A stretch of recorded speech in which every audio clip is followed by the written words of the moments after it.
In this case, our next witness is probably someone who would never dreamed he would have such a designation. But Dennis Christenson is a former religious prisoner of conscience and the first Jehovah's Witness to be convicted and imprisoned in Russia after its Supreme Court in 2017 labeled Jehovah's Witnesses quote unquote extremist and banned their activities. Incredibly, Christenson was arrested in May 2017 during a worship service and sentenced to 6 years in prison for, quote, organizing the activities of an extremist organization, unquote. On May 24th, 2022, Christenson was released after serving his sentence and subsequently deported to his homeland, Denmark. Today, Yusuf is especially honored to ask this former religious prisoner of conscience to address our gathering. Dennis?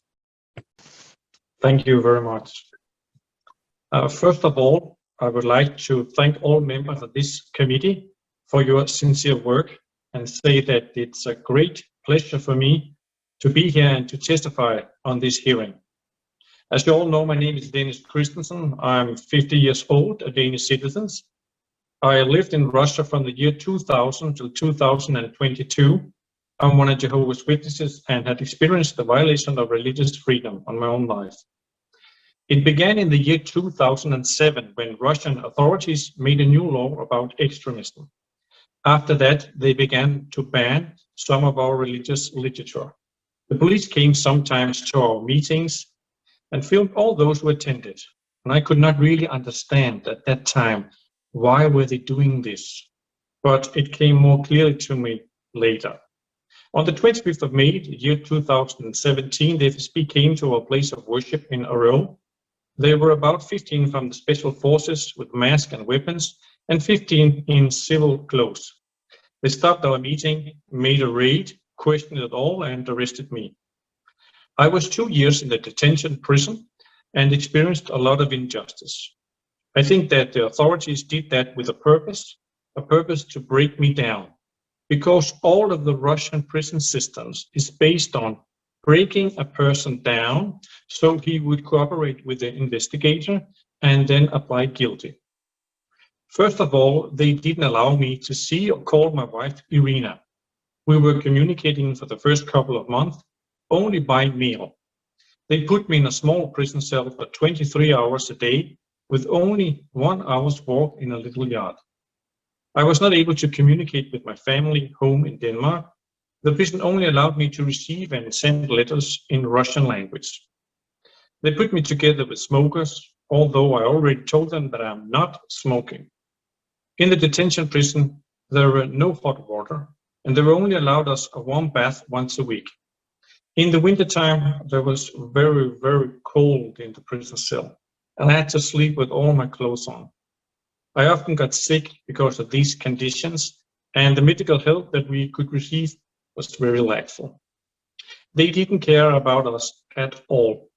You were no longer a human being, you were a prisoner. And all of the staff had that meaning that you were guilty. Why should you else be in prison? Under the trial, I could see that they were not listening to me or to my attorneys. They used false witnesses and a secret hidden witness who was working for the FSB. They told a lot of lies about me and about my religion. It was like that they had already made their own decision a long time ago before this court case began. And I therefore knew that I was to receive 6 years of prison just for being one of Jehovah's Witnesses. Unfortunately, I was the first, but not the last. Now this has happened all over Russia, and many are now in prison, including 3 of my good friends, Vladimir Melnik, Artur Putintsev, and Vladimir Piskaryov. They are all in the same detention prison where I were, and they have been there for more than 2 years now. They are accused for the same thing that I were. Right now, they are having a hard time and are struggling because of many health problems. I really feel for them because nothing has changed and it just gets worse and worse. The investigator has already told them that they would get 6 years of prison, just like me. When I came to the prison camp in the year 2019, the vice director took me to his office and threatened me with punishment if I didn't stop complaining about the conditions and if I in any way continued to preach about my faith here in the prison camp.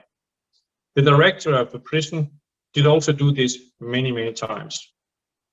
The Russian law is counting 1 day in the detention prison for 1.5 days. So when I came to the prison camp, I had already been doing half of my sentence of the 6 years and was ready to apply for release on a parole. But just after 1 month, the administration put a knife in my closet and then made a search there. In that way, they tried to prevent my release on parole. But at the trial, the prosecutor and the judge, they believed in me and my story and released me on a parole and given me a fine of 400,000 rubles.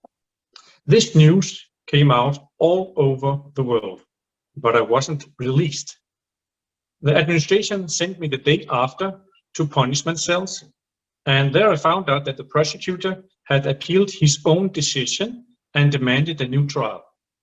At that time, I could understand that the orders came from high above, from Moscow, and that they were not playing fair play, and I was not going home before time. To prevent me totally from being released on a parole, the administration later sent me on and on to punishment cells, and later to the cells for the severe violators. In there, I didn't have any contact with other prisoners and lost all my opportunities to call my wife and family on phone. I was there for 10 months. As you already said, on the 24th of May 2022, I was released from prison after the end of my 6-year sentence and deported to Denmark.